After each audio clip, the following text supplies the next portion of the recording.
Guys, ito yung ating basic engine bore up para sa mga Aerox NMAX. JBT Chrome bore, 62mm, pwede ring 63mm, JBT valve spring, JBT valve seal, MTRT injector, M-Power camshaft. So magkano yung package? 14,000 po. Parts and labor with warranty. Alright, so this is it. Yung ating basic engine bore up package. So stock head lang, stock throttle body, stock ECU, stock pipe muna. So medyo kinapos lang, pero papalitan din niya ng power pipe. Start mo nga, Mat. Fire.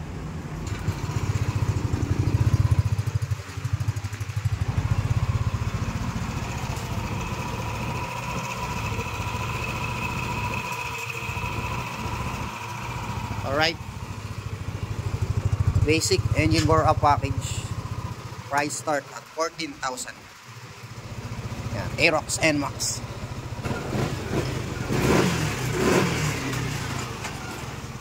Yan, shoutout kay sir. Hello, thanks.